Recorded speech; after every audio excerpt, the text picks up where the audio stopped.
இன்னும் நீங்கள் நித்யாஸ் கிச்சன் சேனலை சப்ஸ்கிரைப் பண்ணலனா கீழே இருக்க ரெட் கலர் சப்ஸ்கிரைப் பட்டனை கிளிக் பண்ணிக்கோங்க. உடனே ஒரு பெல் ஐக்கான் வரும், அதையும் கிளிக் பண்ணிக்கோங்க. நாங்கள் போடுற வீடியோஸ் உடனுக்குடன் உங்களை வந்து சேரும். ஹாய் ஃப்ரெண்ட்ஸ், இன்றைக்கி நம்ம சொரக்காய் அடை எப்படி செய்கிறதுன்னு பார்க்க போகிறோம். அதுக்கு வந்து 1/2 கிலோ அளவுக்கு இட்லி அரிசியை வந்து 3 மணி நேரம் ஊற வச்சுருக்கேன். ஒரு டீஸ்பூன் அளவுக்கு தனி மிளகாத்தூள், 1/2 டீஸ்பூன் அளவுக்கு மஞ்சள் தூள், 1 டீஸ்பூன் சோம்பு, 4 பெரிய வெங்காயத்தை இப்படி பொடியாக கட் பண்ணி வச்சுருக்கேன். ஒரு பிஞ்சு சொரக்காயை வந்து துருவி வச்சுருக்கேன். 1/2 முடி தேங்காயை துருவி வச்சுருக்கேன். கருவேப்பிலை எடுத்து வச்சுருக்கேன். இப்போ ஒரு மிக்ஸி ஜாரில் கொஞ்சமாக அந்த ஊற வச்ச அரிசியிலேருந்து கொஞ்சம் கொஞ்சமாக போட்டு நம்ம அரைக்கணும். ஃபஸ்ட்டு கொஞ்சம் அரிசி எடுத்து போட்டுட்டு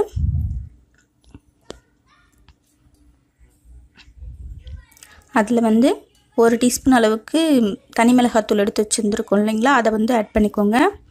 1/2 டீஸ்பூன் மஞ்சள் தூள் ஆட் பண்ணிக்கோங்க. சோம்பு 1 டீஸ்பூன் ஆட் பண்ணிக்கோங்க.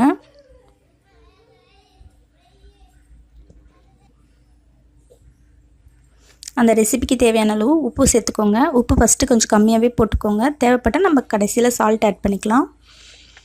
இதெல்லாம் ஆட் பண்ணதுக்கப்புறம் அதில் கொஞ்சம் தண்ணி ஆட் பண்ணி மிக்சியில் நல்லா போட்டு அரைச்சிக்கோங்க. ரொம்ப மழமழன்னு அரைக்காதீங்க, கொஞ்சம் ரவை பதத்துக்கு அரைச்சிக்கோங்க.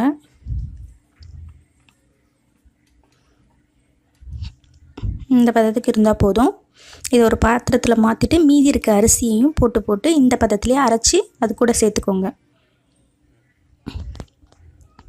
அரிசியெல்லாம் அரைச்சதுக்கப்புறமா நம்ம துருவி வச்சுருக்க சொரக்காயை மிக்ஸி ஜாரில் போட்டு ஒரு 2 ஓட்டு ஓட்டி ஆஃப் பண்ணிக்கோங்க. ரொம்ப அரைச்சிட்டிங்கன்னா கூழ் மாதிரி ஆகிடும், சொரக்காய் இருக்கிறதே தெரியாது. அதனால் சும்மா கொஞ்சமாக ஓட்டி அதில் போட்டுக்கோங்க.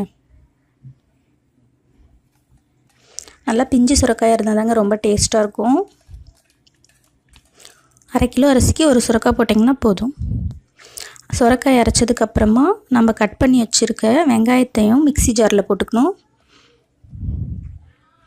இதையும் ஒரு ஓட்டு ஓட்டி அந்த மாவு கூட ஆட் பண்ணிக்கலாம். இந்த மாதிரி லைட்டாக ஓட்டி போட்டோம்னா அந்த வெங்காயத்தோட ஃப்ளேவர் நல்லா தெரியும். அடை வந்து சாப்பிடும்போது டேஸ்ட்டாக இருக்கும். இந்த மாதிரி அரைச்சி அதில் போட்டுக்கோங்க.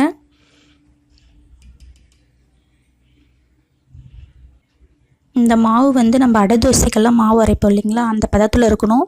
ரொம்ப தண்ணியும் விட்டுறக்கூடாது. கட்டியாக இருந்தாலும் நமக்கு வந்து தோசைக்கல்லில் வந்து அதை வந்து ஊற்றும்போது சரியாக வராது. அதனால் அடை தோசைக்கு அரைக்கிற மாவு பதத்திலே இது இருக்கணும் கரெக்டாக. இந்த மாதிரி இதெல்லாம் போட்டு அரைச்சி போட்டதுக்கப்புறம் கருவேப்பிலையை பிச்சு போட்டுக்கோங்க. அதில்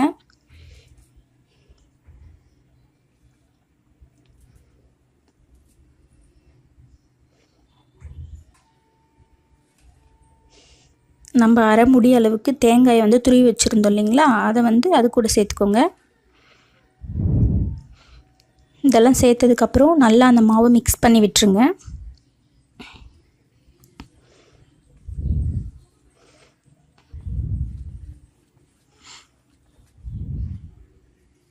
இந்த ஸ்டேஜில் நீங்கள் உப்பு வந்து கரெக்டாக இருக்கான்னு பார்த்துக்கோங்க. இல்லைன்னா நீங்கள் சால்ட் வந்து ஆட் பண்ணிக்கலாம். இப்போ நல்லா நம்ம மாவு வந்து மிக்ஸ் பண்ணிட்டோம். அது மிக்ஸ் பண்ணதுக்கப்புறம் இந்த இது பாருங்கள், எடுத்து பார்த்திங்கன்னா தெரியும் உங்களுக்கு இந்த பதத்தில் இருக்கணும்.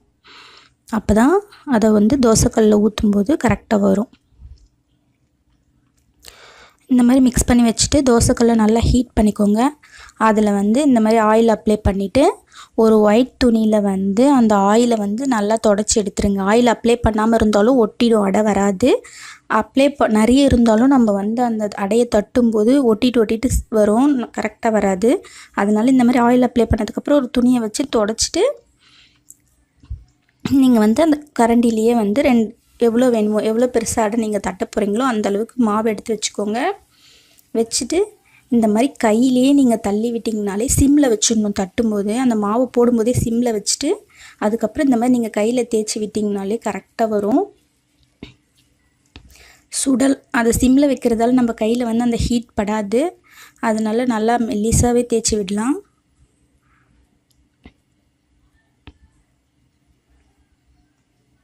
இந்த மாதிரி தட்டி விட்டதுக்கு அப்புறமா நீங்கள் வந்து அடுப்பு வந்து மீடியம் ஃப்ளேமில் வச்சுக்கணும். தட்டும்போது சிம்மில் வைங்க. தட்டி முடித்த உடனே மீடியம் ஃப்ளேமில் வச்சுட்டு இந்த மாதிரி ஆயிலில் நல்லா கொஞ்சம் நிறையவே அது மேலே ஊற்றிக்கோங்க.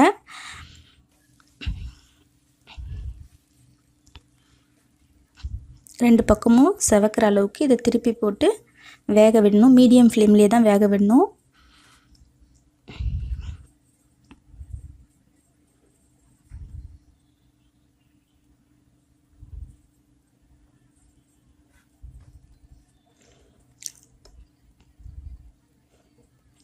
இந்த மாதிரி ஒரு 2 டைம் திருப்பி போட்டு இந்த மாதிரி நீங்கள் வேக விட்டிங்கன்னா தான் நல்லா முறுவலாக சூப்பராக இருக்கும். 2வது முறை திருப்பி விட்டதுக்கப்புறம் எடுக்க போகிறதுக்கு ஒரு 2 நிமிஷம் முன்னாடி அடுப்பை திரும்பி சிம்மில் வச்சுருங்க. அப்போ தான் அடுத்து தட்டும்போது நம்ம கையில் ஹீட் படாது. அந்த மாதிரி நீங்கள் மாற்றி மாற்றி சிம்மில் வச்சுட்டு திரும்பி தட்டினதுக்கப்புறம் மீடியம் ஃப்ளேமில் வச்சு தட்டினீங்கன்னா கரெக்டாக வரும். கையில் தட்ட பயமாக இருக்குது அப்படின்னு நினைக்கிறவங்க இந்த மாதிரி மாவை அப்ளை பண்ணிவிட்டு கரண்டிலேயே கூட இந்த மாதிரி நீங்கள் தள்ளி தள்ளி அடை மாதிரி தட்டிக்கலாம். கொஞ்சம் மெதுவாக செய்யணும், இல்லைனா கரண்டில் சுருட்டிட்டு மாவெல்லாம் வந்துடும்.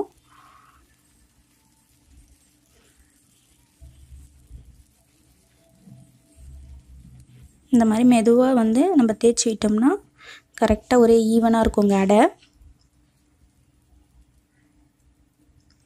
இந்த மாதிரி தேய்ச்சி விட்டதுக்கப்புறம் நடுவில் ஒரு ஹோல் வந்து எதுக்கு போடுறோம் அப்படின்னா, அந்த நடுவில் நல்லா எண்ணெய் வந்து ஊறி நல்லா முறுவலாக வர்றதுக்காக தான் அது வந்து அந்த ஹோல் போடுறோம்.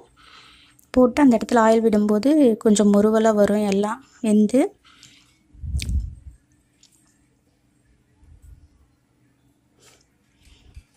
இப்போ தட்டி விட்டதுக்கப்புறம் அடுப்பு மீடியமாக வச்சுக்கிட்டு ஆயில் அப்ளை பண்ணுங்கள். திரும்பி எடுக்க போகிறதுக்கு 2 நிமிஷம் முன்னாடி சிம்மில் வச்சுருங்க.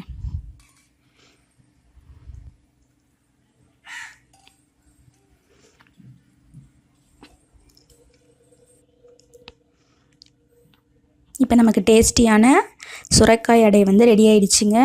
இது கார சட்னியோடு வச்சு சாப்பிட்டிங்கன்னா ரொம்ப டேஸ்ட்டாக இருக்கும். நீங்கள் ட்ரை பண்ணி பார்த்துட்டு எப்படி இருந்துச்சுன்னு உங்கள் கமெண்ட்டை எங்களுக்கு சொல்லுங்கள்.